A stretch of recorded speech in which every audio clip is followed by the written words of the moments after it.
Well,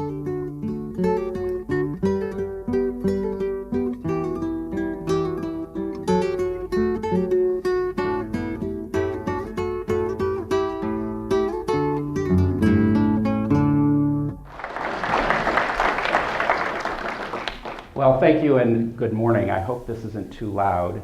Is it okay, the sound level? Great. Well, I want to say good morning to all my friends and neighbors who've come here this morning. Also to my wife. I see she's sitting in the back. She told me that if I was really bad, she needed to be able to sneak out early. So hopefully she'll still be around here. What I wanted to start with is asking you to think back 30 years ago, because there was really a very momentous transformation that took place. And it's right on up there with the invention of the wheel, gunpowder, the printing press, the steam engine, and airplanes. And that transformation happened in 1983 when a standard protocol called TSP/IP was implemented. Got to get this turned around the right way. This protocol allows computers to exchange data over a network, and it was soon named the Internet. The Internet is essentially a massive networking infrastructure linking millions of computers globally. Through the Internet, we can communicate instantaneously with one another. Think about the transformation that represented. Through the World Wide Web, we can get information over the Internet using web browsers that access video, text, graphics, sound, and so forth. The Internet is now today among the most widely used technologies in the world, and it occupies a space beyond geography. It's a space we call cyberspace. It's revolutionized the way we communicate with each other and how we conduct business. It puts libraries of information at our fingertips and has even transformed our social relationships. There's a lot of Generation X and Generation Y people who met their wives and husbands for the first time on the Internet. Sort of like as much fun as a USO dance. There's also, however, a dark side to cyberspace because it's essentially an unregulated place, even a lawless one. It is a place of possibility, but also of danger. In 1993, Time magazine warned that people who use the net may be in for a shock, because anybody can start a discussion on any topic and say anything. Not only that, anybody can upload content onto the Internet, and anybody can download that content. Now, this includes all the good stuff out there that enrich our lives, but it also can include things like pornography or classified US diplomatic cables. And it can include even instructions on how to build a bomb if you want to conduct your very own jihad. In addition, just as soon as the world connected to the Internet, criminals and our adversaries figured out that when you create, store, and transmit information electronically, as we all do, we can also steal it electronically. So if you're a crook, why risk an armed bank robbery when you can steal or extort money from a computer at an anonymous location anywhere in the world? If you are a crooked business or a developing country on the make, why go to the expense of a time-consuming research and development program when you can steal sensitive technology by hacking into the computer systems of your competitors? If you're an adversary of the United States and can exfiltrate US government secrets electronically right to your intelligence headquarters on another continent, why go to the trouble of running a spy or a reconnaissance operation? And if you can disrupt or destroy critical infrastructure electronically from the other side of the world, who needs a local saboteur, a bomber, or a ballistic missile? Cybercrime, cyber espionage, and cyber war. New threats for a new century. General Keith Alexander, who's the commander of Cybercom, has said that computer attacks on American infrastructure from hackers, criminal gangs, and foreign nations have increased 17-fold from 2009 to 2011. He went on to say that cyber attacks are causing the greatest transfer of wealth in history. FBI Director Robert Mueller has told Congress that the cyber threat will pose the #1 threat to our country. And former Director of National Intelligence Mike McConnell has said last year to a Senate committee that the United States is the most vulnerable. We're the most connected. We have the most to lose. And if the nation went to war today, in a cyber war, we would lose. And all of you may recall that President Obama, in his State of the Union address, said that Americans must face the rapidly growing threat from cyber attacks. We know hackers steal people's identity and infiltrate private email. We know foreign countries and companies swipe our corporate secrets. And now our enemies are also seeking the ability to sabotage our power grid, our financial institutions, and our air traffic control systems. We cannot look back from years from now and wonder why we did nothing in the face of real threats to our security and our economy. So this morning, I wish to explore this threat, the cyber threat to the country. Why are our nation's leaders on the verge of panic? And who are the cyber crooks, the cyber spies, and the cyber warriors? So let's start with the cyber crooks. There's a range of cyber crimes and cyber criminals.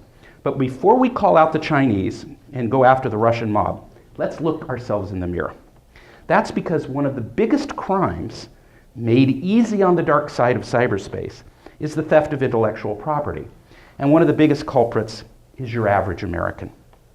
Although I dare say that none of you have ever downloaded pirated software, pirated music, or pirated videos off the internet. Can you say that the same for your children or grandchildren? Okay.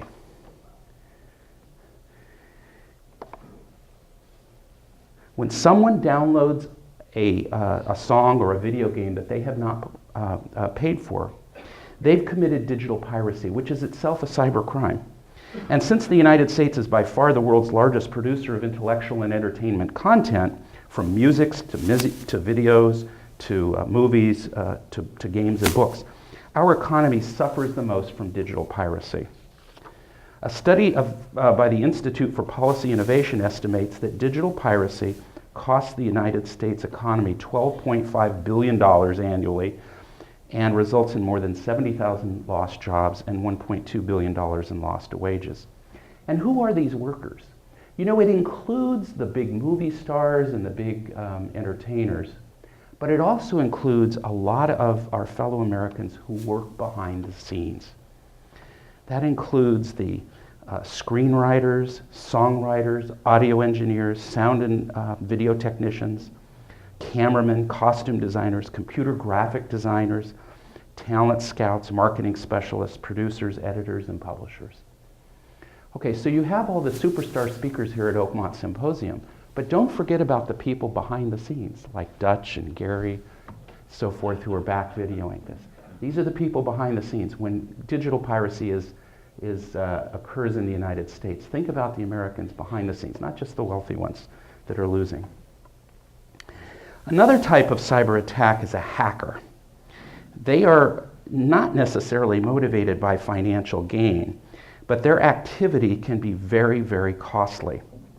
Now, how many people have heard of a guy named Cosmo, or Cosmo the God, and his hacker group UG Nazi, Underground Nazi? Cosmo took part in one of the most notorious hacks of the past year. He and his group conducted denial of service attacks against several government and financial sites, including NASDAQ, California.gov, and CIA.gov, which they took down for a few hours last April.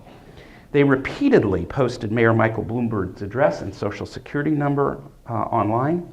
And after breaking into one billing agency using social engineering techniques last May, they dumped 500,000 credit card numbers online. Cosmo was the social engineer for the crew, a specialist in making his way past security barriers, and has hacked accounts at Amazon, Apple, AOL, PayPal, Best Buy, and more. He can hijack phone numbers from AT&T, Sprint, T-Mobile, and your local phone company.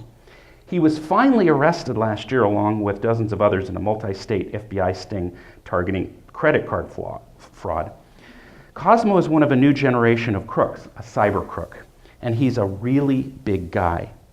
He's 6'7", 230 pounds, but he's going to get bigger. That's because last year when he was arrested, he was only 15 years old. Speaking of hackers, how many have heard of Lulzec? It's an offshoot of the international hacking collective Anonymous. Last year, they conducted an extensive computer breach of Sony Pictures. And what they did is they published the names, birth dates, emails, addresses, phone numbers, and passwords of thousands of people who had entered contests that were promoted by Sony. Now imagine what cyber criminals could do with all that kind of data. Hackers can be dangerous for other reasons. Last month, the US government's emergency alert system, which allows the president to communicate with Americans in national emergencies, was penetrated by hackers who inserted messages reporting that the nation was being attacked by zombies. On February 11th, EAS alerts interrupted programming in 3 Michigan TV stations and 1 in Montana. And the message was that dead bodies are rising from the grave and they are attacking the living.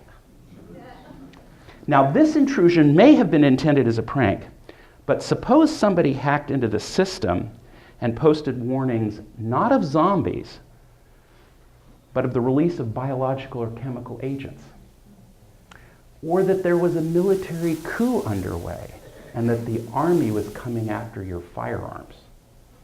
I know there's some parts of the country where this would create an enormous panic. So this can be very, very troublesome. While the motivations of some hackers are varied, most cyber crooks are strictly in it for the cash. The largest credit card fraud in history was undertaken by the computer hacker Albert Gonzalez. Between 2005 and 2007, he stole sensitive data from Heartland Payment Systems, TJ Maxx, and other companies that handled credit card information. Now, how many credit card and ATM numbers did he steal? 170 million. He's serving a 20-year sentence in federal prison right now. Most of us are familiar with online scams. Those are people who try to lull you into giving up your personal and financial information. In 2011, law enforcement and other agencies received 1.8 million complaints about internet scams. The worst of these involve identity theft. Now, there's a comedy out right now in movie theaters, but there's nothing funny about identity thieves. The Federal Trade Commission says that it costs Americans over $1.5 billion annually. Not all identity theft occurs through the internet, but since as much of our personal data is stored online, it is of course a treasure trove for identity thieves. As you would expect, organized crime has gotten into the cyber game in a big way. Let me just give you one recent example. Last month, the European Police Agency dismantled one of the world's most efficient cybercrime organizations. The Russian-led group had extorted millions of euros from online users across 30 countries by persuading them to pay a phony police fine for abusive use of the internet. Now, here's how the online extortion racket worked. It used a type of malware called ransomware. The group infiltrates the malware onto thousands of computers. It then locks the user's computer and sends a message in the form of a fake police warning, demanding 100 euros to unlock it. Now, they estimate that only about 3% of victims actually paid the fine, but in Spain alone, that was over 1 million euros. According to a Trend Micro report, Trend Micro is one of the computer security that you put on your computer for virus scans and so forth. They've produced a report called Russian Underground 101. It says that if you want to spy on your ex, for $350 you can buy a Trojan from one of a number of Russian organized cybercrime groups. It will let you see all of your ex's incoming and outgoing text messages. A Trojan, by the way, is a malware program that poses as a legitimate file. You download it and then it's in. Do you need a botnet? The Russian mob will sell you one for about $700. If you just want to rent someone else's for an hour, that can be had for as little as $2. So what's a botnet? Botnets are rogue networks of compromised zombie PCs. Your own machine can become part of a botnet without you knowing it. In fact, I would say probably half of the people in this room who have computers, you're part of a botnet. It is so widespread and you don't even know it. So what happens is you become part of the botnet when you download, when you go to a site and download tainted code that's disguised as a video, or you visit a website that's compromised, or if a virus or other malware enters your system. Spammers, legitimate business and scam artists, pay big money to have a bot blast their message to thousands of machines. Bots are also used to launch denial of service attacks that shut down commercial websites, sometimes paired with a ransom demand. They've been used against banks, credit card companies, call centers, government agencies, and media outlets. Now, in a denial of service attack, the zombie computers in the botnet are directed to saturate the target with many external message requests, communication requests, that it cannot respond to legitimate traffic.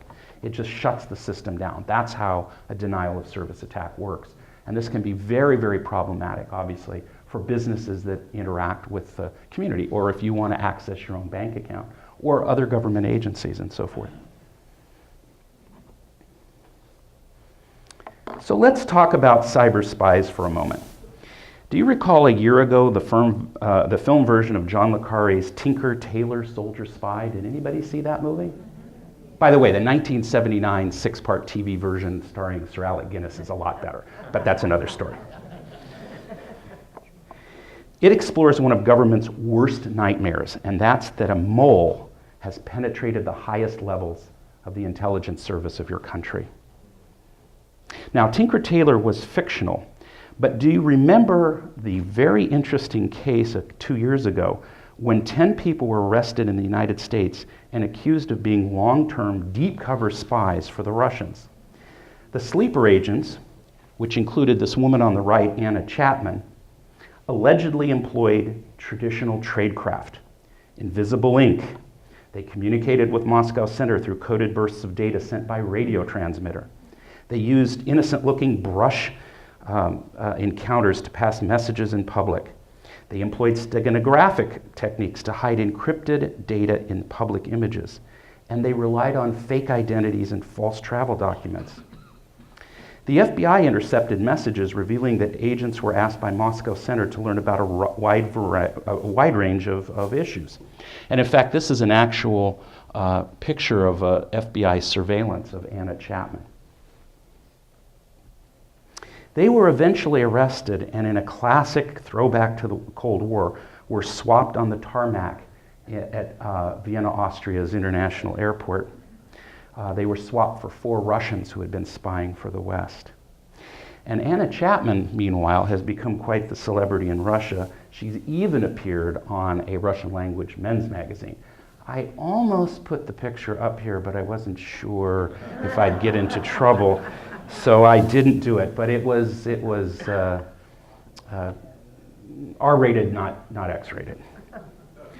So most of us think of spies and think of espionage in these terms, okay? But counterintelligence is today a much more broader problem in the cyber world.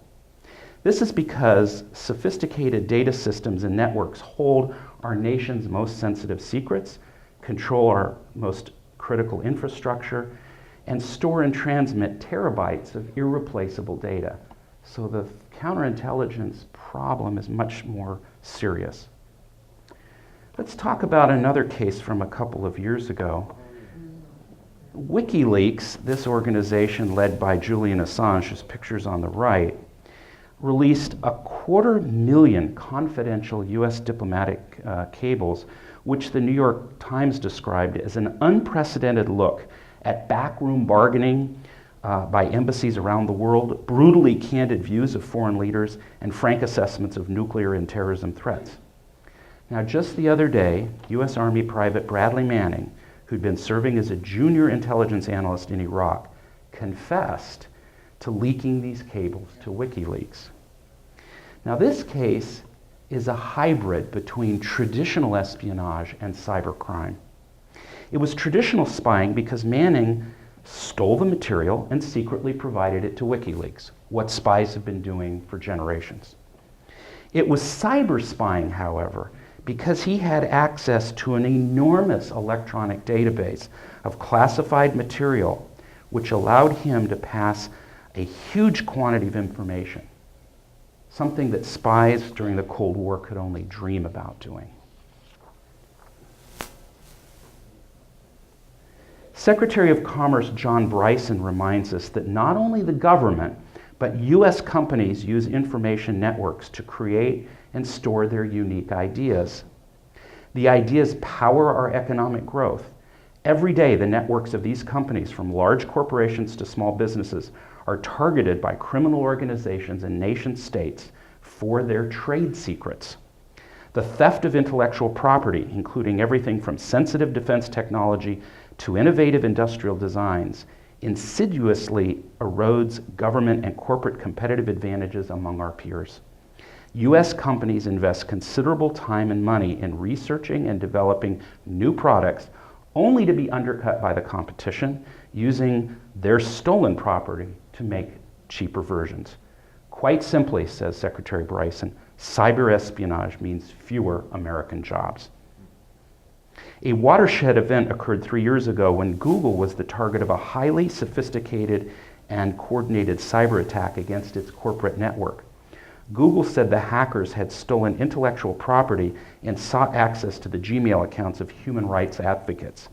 The attacks, named Operation Aurora, originated in China and also targeted at least 34 other companies in the technology, financial, and defense sectors. The attackers used a dozen pieces of malware and several levels of encryption to burrow deeply into the bowels of companies, their companies' networks. And just a few weeks ago, Facebook, Twitter, and Apple announced that they'd also been breached by sophisticated hackers, also to be believed to be from China. Now, last month, the United States intelligence community, in response to the cyber, the risks and the threats that have been talked about the last few years, produced a new national intelligence estimate. And this is very important because an NIE, the National Intelligence Estimate, is the consensus view of the U.S. intelligence community on the big issues, threats, and so forth facing the United States. It concluded that the United States is the target of a massive, sustained cyber espionage campaign that is threatening the nation's economic competitiveness. It identifies China as the country most aggressively seeking to penetrate the computer systems of American businesses and institutions. The estimate states that dating back to at least the early 1980s, China has made the acquisition of Western technology through means licit and illicit a centerpiece of its economic development planning. And just 2 weeks ago, the computer security firm Mandiant released a report that traced the most sophisticated Chinese hacker attacks against American companies and government agencies to this building outside Shanghai. This is the headquarters of Unit 61398 of the People's Liberation Army. The group that has conducted these hacking attacks is known as Comment Crew, or the Shanghai Group. The New York Times reports that they have drained terabytes of data from several American companies, but increasingly their focus is on companies involved in critical infrastructure of the United States, the electric power grid, gas lines, and waterworks. Over a recent 6-month period, cyber spies targeted nearly 24 U.S. natural gas pipeline operators, stealing information that could be used to sabotage U.S. gas pipelines, according to a report from the Department of Homeland Security. Although the report does not mention China, the digital signatures of the attacks have been identified by independent cybersecurity researchers as belonging to Chinese hackers in Unit 61398. Security experts say that the sensitive operational and technical details stolen make these cyber breaches perhaps the most serious so far. The stolen information could give an adversary all the insider knowledge necessary to blow up not just a few compressor stations, but perhaps many of them simultaneously, effectively holding the nation's gas infrastructure hostage. Nearly 30% of America's power grid now relies on natural gas generation. The security firm Kaspersky has discovered another interesting cyber espionage operation it calls Red October. Since at least 2007, it has been harvesting loads of classified information from high-profile targets across the globe, including the United States. Red October has been infecting targets through vulnerabilities in MS Word and MS Excel. Once it gains a foothold, it collects data straight from government institutions, embassies, research firms, military installations, and energy providers. Over the past decade, Red October has been able to dive deeper and deeper into classified intelligence by using its ever-growing store of pilfered credentials, logins, and other ways that they can get through the security systems of these companies.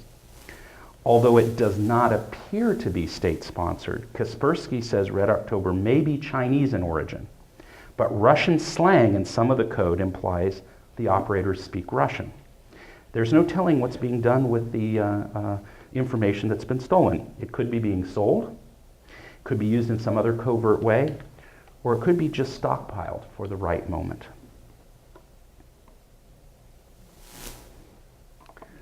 Let's conclude by talking about the cyber warriors. Who are the cyber warriors? Historically, the job of U.S. counterintelligence has been to identify, assess, neutralize, and exploit the intelligence activities of foreign powers, terrorist groups, and other entities that seek to harm us. But we are now entering an era where cyberspace itself is a domain for warfare. Oops. James Gosler, who is a member of the Defense Science Board, says that the key to modern warfighting is the innovative use of information technology. Computing, networking, and sharing of information, when done well, provides significant military advantage. As a result, the information technology infrastructure itself will become the game-changing target for our opponents. They will want to exploit these systems and steal information. They will want to disrupt them. They will want to corrupt information within the systems, leading to breaches in their integrity and loss of user confidence. They will want to deny our use of those systems. You have to remember that you don't have to bring down a system to cause chaos. All you have to do is put bad information into it. So if a system goes down, at least you know it's down. But suppose a military commander thinks he's here on the earth somewhere, but he's not really there because the information has been spoofed. Or if a trader on Wall Street thinks he knows what the price of a security is, but it's not really accurate. So disrupting the data or putting false data in can be even worse sometimes than closing the systems down. Another front in the cyber war is called acquisition risk. When we buy communications and other equipment in the open international market, what are we buying? What does Made in USA really mean? Many components we purchase from overseas, and the software in these electronics, we really don't know who has built these and what these have inside. According to the Defense Department, more than 2/3 of electronics in U.S. advanced fighter aircraft are fabricated offshore, 2/3. Unknown or sketchy provenance raises the risk that a foreign government or organization could program vulnerabilities into our most sensitive systems. In terms of cyber warfare, China is believed to pose the biggest threat to the United States. A congressional panel last year warned that China almost certainly would mount a cyber attack on the United States in the event of a conflict. The People's Liberation Army could conduct major efforts to disable critical U.S. military information systems, and their cyber warriors could turn their attention to strategic attacks on critical infrastructure in our homeland. In a lengthy report analyzing Chinese cyber capabilities and the threat facing the U.S., the U.S.-China Economic and Security Review Commission found that the U.S. telecommunications supply chain is particularly vulnerable to cyber tampering. Where does Apple manufacture many of the components for its iPhones and other advanced technologies. And of course, this is telecommunications that we all use, government and so forth, companies and so forth. This could result in a catastrophic failure of US critical infrastructure, they say. But we should keep in mind that China is not the only threat. There are other countries and groups that have been engaged in cyber warfare. In 2007, the Russians launched a series of cyber attacks that swamped the websites of their Baltic neighbor, Estonia. This included their parliament, banks, ministries, newspapers, and broadcasters. This occurred during a dispute between the two countries over the relocation of a Soviet-era monument in Estonia's capital of Tallinn. A year later, just prior to their invasion of the Republic of Georgia in a dispute over the region of South Ossetia, the Russians launched a series of cyber attacks against Georgia and Azerbaijan. Last summer, a previously unknown hacker group known as Cutting Sword of Justice attacked the Saudi Arabian oil giant Saudi Aramco, erasing data on 30,000 of the company's workstations. Imagine if that had happened to Chevron or to ExxonMobil in the United States. The group said that the attack was retaliation against the al-Assad regime for crimes and atrocities taking place in various countries around the world. The malware, which is called Shamoon, also infected computers in the Qatar-based Ras-Gas energy company. And in January of this year, Iran launched denial of service attacks on several major US banks, including Wells Fargo, JP Morgan Chase, Bank of America, Citigroup, and the British bank HSBC. The Iranian group Cyber Fighters of Izz ad-Din al-Qassam claimed responsibility and threatened to continue attacking other US institutions. But the United States doesn't go into the cyber warfare battle unarmed. Consider the malicious software program known as Stuxnet that was designed to attack the supervisory control and data acquisition systems used to control Iran's uranium enrichment centrifuges. Experts called the attack the largest and costliest malware development effort ever, leading many to conclude that it could only have been conducted with nation-state support. And indeed, reporting last year by David Sanger of the New York Times reveals that the United States, with the assistance of Israel, was behind the Stuxnet cyber attacks in an operation called Olympic Games. The target of Stuxnet was Iran, and specifically the computer systems that were used to control the functioning of the country's nuclear facilities. The worm was reported to have caused uranium enrichment centrifuges at a nuclear facility in Natanz to spin out of control, damaging or destroying them. And the beauty of the system was that it accomplished this while concealing its destructive activity by reporting data to plant operators indicating that everything was operating normally. According to news reports, the infestation by the Stuxnet worm also delayed the startup of Iran's Bashir nuclear power plant. And Iran has confirmed that its nuclear program had indeed been damaged by Stuxnet. So the US government firmly believes that the recent cyber attacks on US banks is Iran's way of retaliating against the United States for Stuxnet. Now, no financial data was stolen or lost during the attacks, but experts believe the operation was meant to disrupt normal functioning rather than to steal customer password information. However, security experts are very much in awe at the complexity of the attack by Iran against the US banks. The implications of cyber warfare are profound. Many national security and technology observers believe that the emergence of the Stuxnet worm is the type of risk that threatens to cause harm to many activities deemed critical to the basic functioning of modern society. So this is not destruction on the scale of a nuclear weapon, but when you think about how much of our modern society is built on data and so forth, imagine if cyber attacks are able to grab that data, distort that data, or use data to cause critical infrastructure to go down. Ralph Langner, the cybersecurity researcher to first identify Stuxnet's true purpose, says that Stuxnet represents a future in which people with the funds will be able to buy a sophisticated attack like this on the black market. Remember Trend Micro's report about the Russian organized crime groups? They could develop Stuxnet style and sell these on the black market. Very, very dangerous.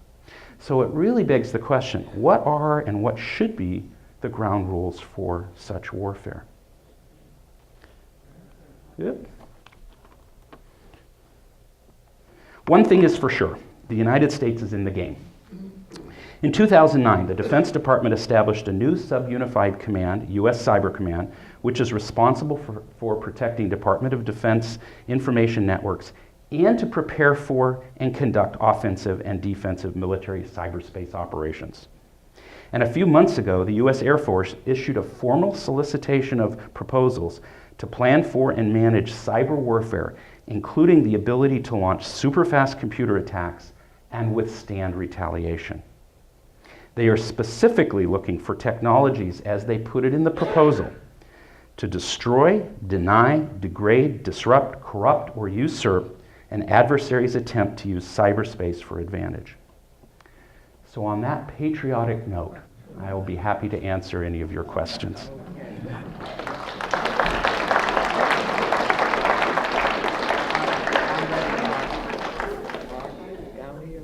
I'm sorry? Oh, yeah, After such a joyful message, I'm sure there are lots of questions. Yes.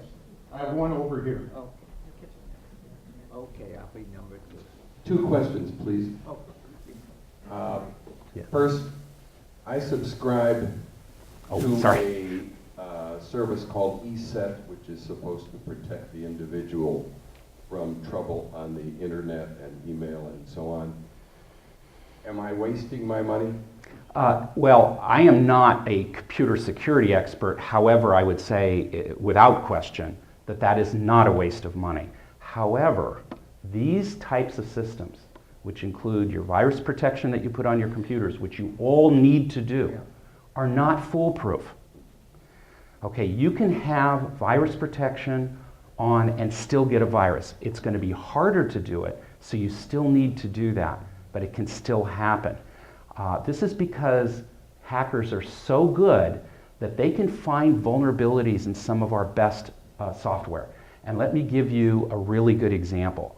Many of you are familiar with Oracle, the big company Oracle, and Java. Just a few months ago, the Department of Homeland Security issued an alert to everybody in the United States and said, look, there is a huge security vulnerability in Java, and you should actually disable Java right now until Oracle fixes it. And Oracle, within a couple, 3 days, must have been burning the midnight oil, got a patch out to fix that. But you may have received messages yourselves in this. This is an example of how, even with all of the good defensive measures you've employed, it's still possible to have vulnerabilities. So my answer to you would be probably not wasting your money. Okay. Second question. An item that appears on my email list, is it any threat to me if I do not open it? I'm sorry, say that again? If there is an item on my email list Right. that I don't recognize and Right. choose not to open it, is it any threat to me by just being there? No, you should delete it though. It's opening it that causes the virus or the malware or whatever it is to go in there. So whenever you get an email that you don't recognize, you're not sure, be safe, just delete it. And a lot of times you can open the email, but then there's another link that's the one that's really damaging, but it's safest to not even open it. Don't open it. When people seek information, you know this by now, if people are seeking a lot of personal information, you know that that's probably going to be a scam. But everyone should have virus protection, but just understand that occasionally you could still end up with malware on your computer. It's not flawless, and it's for a variety of reasons. It's not that they're not doing it, but it's always the security people or that are playing defense are always just a little bit behind the hackers who are trying to stay one step ahead of them. Jerry? Well done, Mark. Thank you. I'm going to ask about something I use frequently on Sundays, and that's Skype. Okay. I Skype my daughter in Vermont because the phone call would cost in the 20s or 30s. Sure. And this way it doesn't cost me anything. But I was wondering, since I've also discussed, she's my trustee of my estate, I discussed things like that with her too. And I just wondered, can they hack into Skype as well? Conceivably. This is a really good question he's asking, which is essentially this. To what extent are my communications, my interactions on the internet, through email, etc., to what extent are they really private? And the answer is, they are not completely private, but that which protects you is simply the enormous volume of communications in the world. Okay? That means that if somebody is not easily going to just randomly be able to try to hack into somebody and then find something, in other words, they would have to get lucky to hack into a Skype and be able to find these kind of communications. Also, these companies, all of them, have very good security measures. Not always perfect, but it's a very expensive effort for a cyber criminal or a foreign government to break into them. Now, if the payoff is very sensitive U.S. secrets or very sensitive aircraft engineering data from one of the U.S. companies, then that's worth the effort for the Chinese to put the money in. But it's probably not worth the effort to try to go after and hope to get lucky to get something that you're describing. But you should always keep in mind that anything you put on the internet could conceivably be read. Now, having said that, let me talk about this from the US government perspective. A lot of times, and a lot of work I do is in the terrorism area, a lot of people talk about how terrorists use the internet. They recruit people, they send out extremist messages, they put how-to information for building bombs or things like that. The internet is really being used badly by the terrorists. What you have to keep in mind is that it is not a permissive environment for terrorists, because that's how the FBI catches them. Because the FBI has the money and the resources, and they target extremists and so forth that are doing that. That's how we find out about them. When you read about these sting operations that the FBI conduct, where someone says that they were going to blow up a building, but at the last minute it was really a sting and the FBI arrested them, the guy was ready to dial the cell phone. How do you think the FBI found out about that guy? In some cases, they get tips from people. But in a lot of cases, what they're doing is they are monitoring social media sites that host extremist websites. And when they find people on there who are saying things and appear to be so dangerous, they're crossing that threshold from simply extremist beliefs to maybe acting on those beliefs in a violent way, then they move on those people. And that's how a lot of these terrorists have been caught in these sting operations. Now, the FBI is not going to devote its resources to, average Americans. I say that simply because they don't have the time to go on a lot of fishing expeditions. What they do, though, is have the capability to do that. So governments can do that, and the FBI can do that. But if you are running an illegal drug or gambling operation, and they get some kind of information that, some lead about that, then you can bet they will be all over your, internet communications. In some cases, it requires that they get a warrant. And under the USA Patriot Act, the threshold is now a little bit easier for getting warrants for certain types of crime.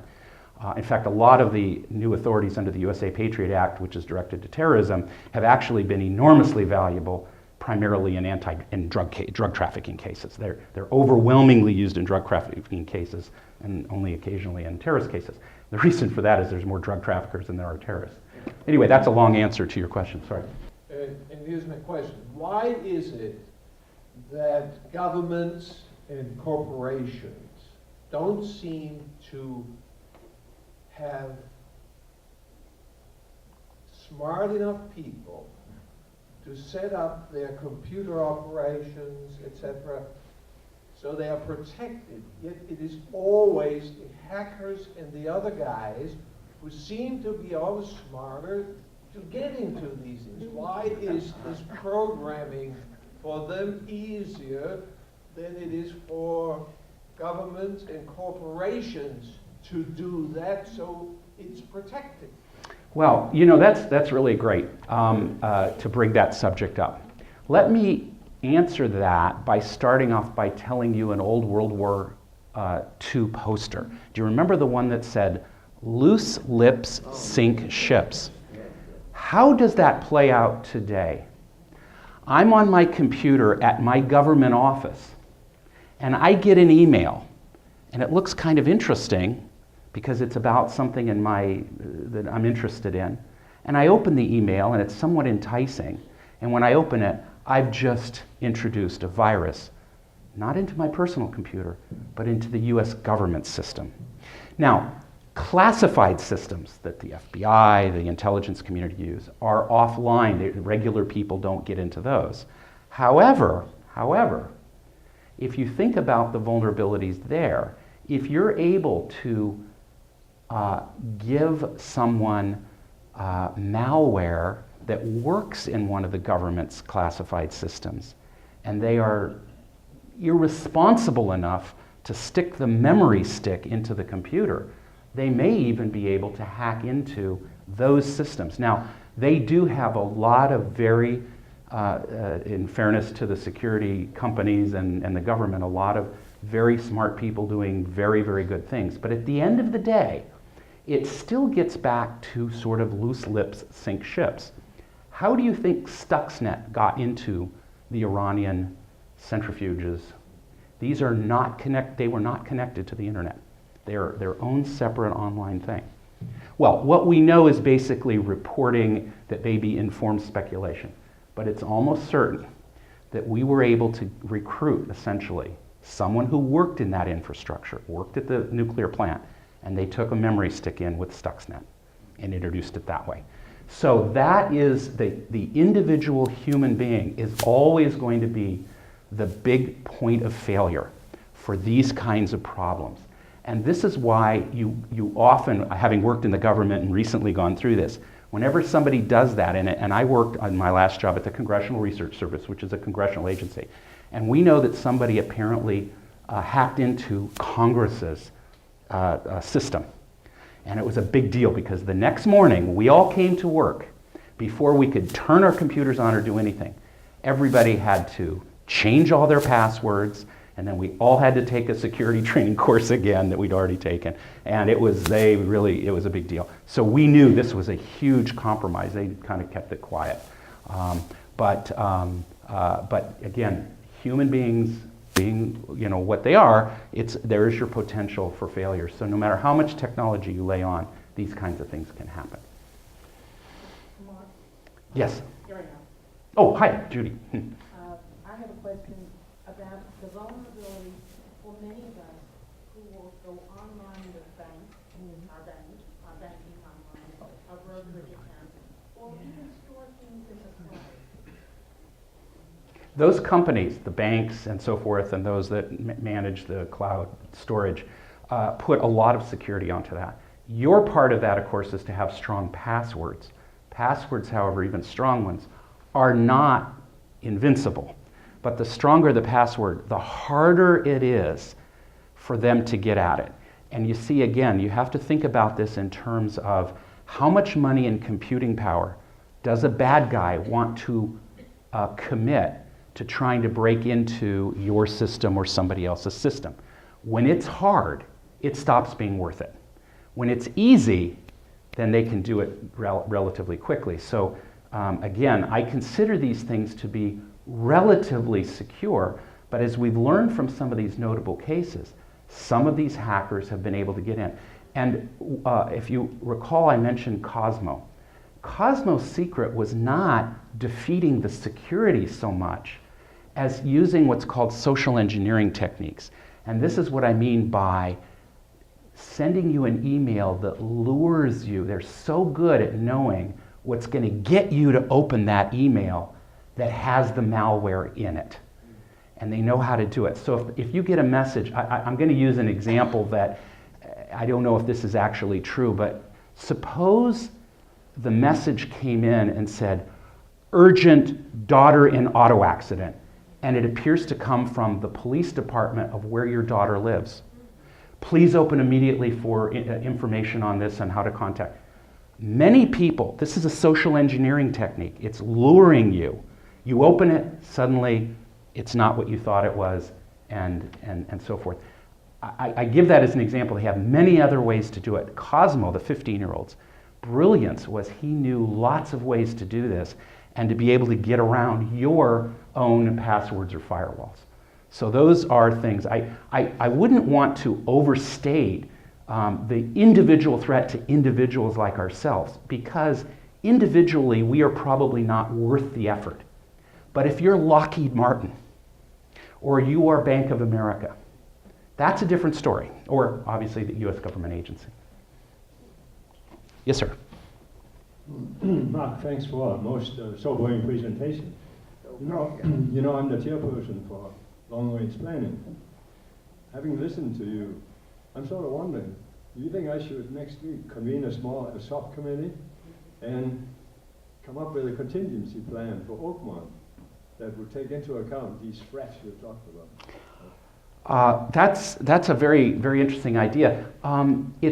It may be useful to consider in some capacity to, my presentation was a bit on this level, the global level, the global threat to the United States and institutions. But it may be useful to have more of an informational presentation that talks about things like how you defend yourself, virus protections, passwords, and all of these kinds of things. And I'm sure there's some people much better than I am at that who could really give you and talk about resources for protecting systems. Yes? This may sound incredibly naive, but wondering what motivates a 15-year-old kid, in this case Cosmo, to create this enormous amount of destruction and confusion? What is behind people who do that? That's a great. For money or anything? That's a great question. You know, there is a hacker's culture, and a lot of young people, it's a challenge almost in the way that a video game is. Can I get into the system? What can I do? I don't pretend to psychoanalyze them, and it would be interesting to sit down with someone like Cosmo, who's young enough and probably impressionable enough that you might be able to get him to disclose some of these kinds of things. And I'm hoping someone in the government is doing that. He, being a juvenile, I might add, he is on a kind of a juvenile probation, even though had he been an adult, he might be in prison for quite a while. But those are things that, you know, I'm certainly hoping I'm not aware of, but clearly I'm hoping law enforcement and others are talking to these kinds of people. I want to follow up. Yeah, hi Art. On that matter. Cosmo, you mentioned earlier, Anthony, 20-year sentence. Albert Gonzalez, yeah. It strikes me that among the other wonderful new bits of knowledge you've shared with us, there's a stripe of criminal unlike any that I have known about before, namely a criminal who, when we have him or her confined, actually has something to offer. You showed the John Le Carre. Mm-hmm. Le Carre's people were often in the business of turning Yes. people. Yes. So I was hoping you could tell us that in confinement, efforts are made to try and get these apparently Mensa Society intellects, these incredibly promising minds, to come over, if you will, and maybe join this cyber command at some remove. Isn't that a great idea? And you know, it's such a great comment because I love this. There are two models in dealing with terrorism or intelligence threats or now possibly cyber threats. There's the law enforcement model. Prosecute, throw them in jail. And there's the intelligence model. And the intelligence model is, well, wait a minute. Yeah, they done bad. But we want to learn, how did they do it? And how can we turn them around to have them help us stop that? That's the intelligence model. And I might add, in the terrorism world particularly, these are constantly in conflict. And a great example of this would be the case of Najibullah Zazi, the Afghan from who was in Colorado, but who had plotted to bomb subways in New York. And the NYPD had some information and some sources, and the FBI had information and some sources. The FBI was letting it play out. They were watching him. They felt he was not, a threat to do anything yet, because they wanted to essentially roll up the network if there was a bigger network. And the NYPD had a little bit more of the law enforcement side of this. They were not going to have any bombs going off on the subway in New York no matter what. Remember, they have a mayor. The United States might have been looking at this broader terrorism, war on terrorism context. The NYPD's looking at it as, hey, nothing's going to happen in New York. And they actually had a bit of a rumpus, because the NYPD let the cat out of the bag on this a little early, and they had to roll up Najib Zazi a little earlier than the FBI would have liked to have done. Another tragic example is, maybe some of you heard about the suicide of a young man named Aaron Swartz. He was arrested for doing a variety of hacking attacks for various reasons, and was, by all other accounts, a decent kid and very smart, but he was engaged in some activity he shouldn't have been doing. And the government came down on him like a ton of bricks, and he actually committed suicide. So we have to ask ourselves, in dealing with cyber, when you deal with the high technology that we're talking about, the kinds of people that are involved, should we be looking at this? Can we take an intelligence approach and maybe, as it were, turn them to our side, learn from them? Should we take a law enforcement approach? Clearly, the ability to turn someone is the fact that you can threaten them with some very serious consequences. So you still have to have the hammer there. But that's a really, really good point if you talk about how we deal with this. Americans are right in there with some of the most talented hacking skills of anybody. That's not just the Chinese out there. After all, we developed Stuxnet, and that's kind of the gold standard right now, plus a few other things like Flame, and that's for another speech. Okay. My question has to do, how do we report the problem that shows up on our computer? I have had a series of emails that came into me. Obviously, were not legitimate. I was able to trace back to the sender's address and to the server from which it came. But I don't have the equipment to go beyond that. To whom can we report that? Well, that's a good question.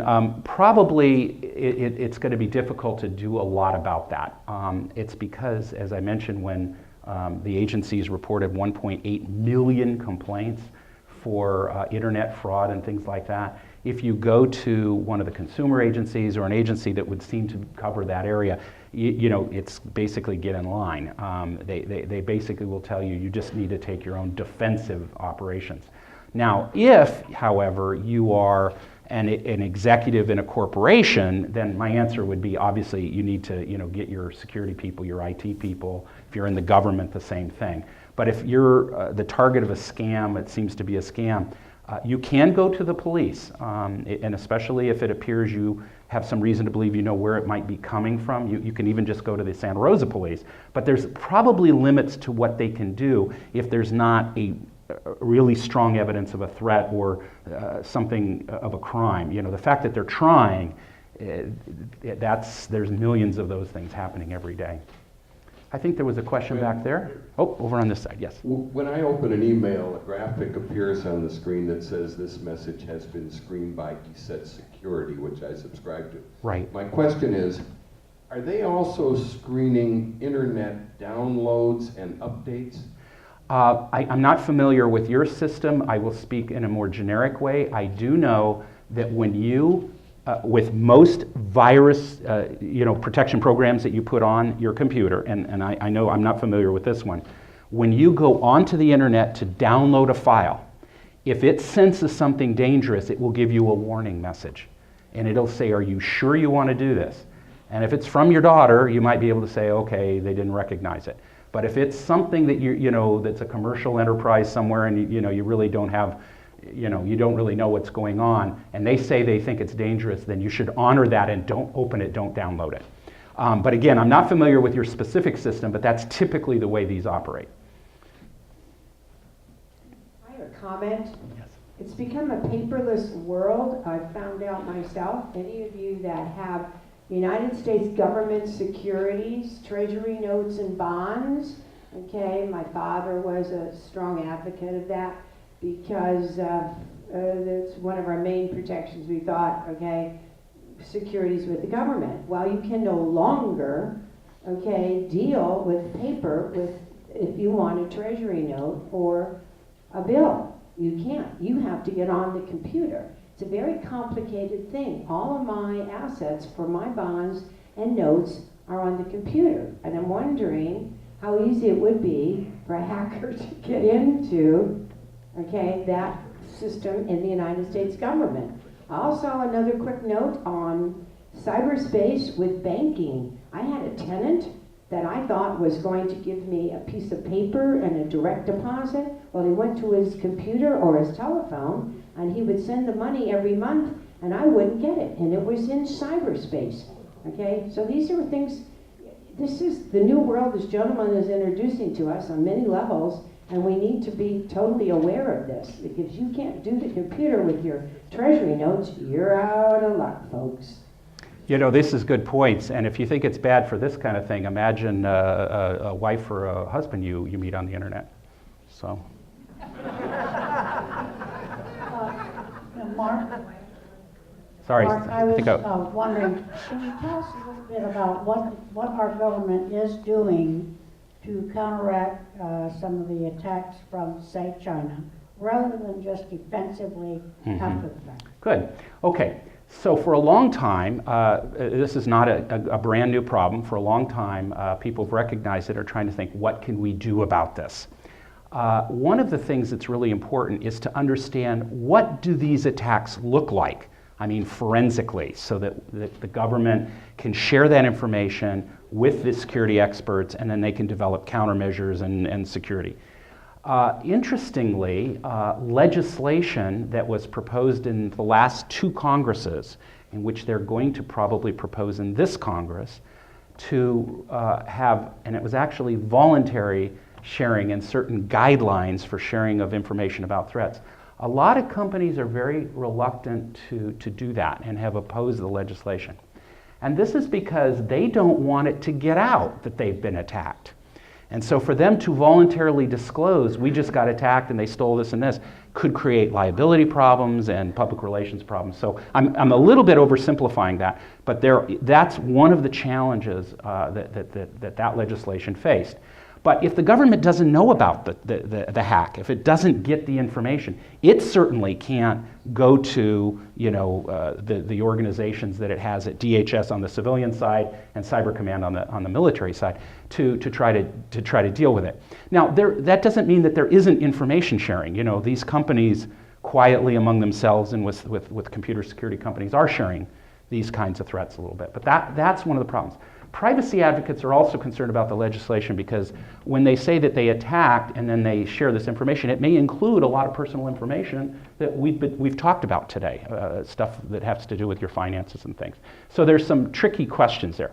In any event, President Obama did say in his State of the Union that he was going to issue an executive order, which he did, which does require the government to do certain things, to include setting up voluntary guidelines for how certain kinds of security things should be done, reporting to DHS's, on the civilian side, their computer security. So he's, in a sense, it doesn't preempt that legislation, it doesn't have the force of law, but it does require several things to be done. So there's that. Then, as I said, with the Air Force, with the solicitation for proposal, the U.S. has its own offensive capabilities. I've got to believe, without necessarily knowing, since it's probably pretty highly classified, that the United States has already a fairly sophisticated suite of offensive cyber weapons of its own. If China or Iran really decided to go toe-to-toe, they would probably find a lot of things not working in their country really quickly too. And knowing us, we would probably be able to do that very, very well. I know for a long time, the United States has had the ability, before it goes in and does any bombing, to really wreak havoc with electrical infrastructure and telecommunication infrastructure. I mean, if they get in the war, they will go dark. We can do that already. So, but that's in a conflict situation. The question is, how do you do it when it's not a war, when they're doing this? You know, it's spying in some ways, isn't it? And spying's been going on back and forth for a long time. Is the United States, for instance, doing the same with China? You got to believe that they probably are. Yes. Did Java fix its problem? Yes, it did. It closed well, it did a security patch, and let's hope that that's the one that's going to work. And the Sputnik situation, do we know what country that originated from? The reporting, which is believed to be authoritative, if I could put it that way, is that it was the United States and Israel that created it and put it into the system. Correct answer. Yeah. Do we have any other questions? Nope. Mark, thank you for your I've got one quick announcement here. This is really, really good news for everybody. Thanks for coming. It's the 200th anniversary. In the back, we have free iPads. Okay, so just see one of us in the back. The only thing we need to do, though, is we just need to get this information. So, thank you very much.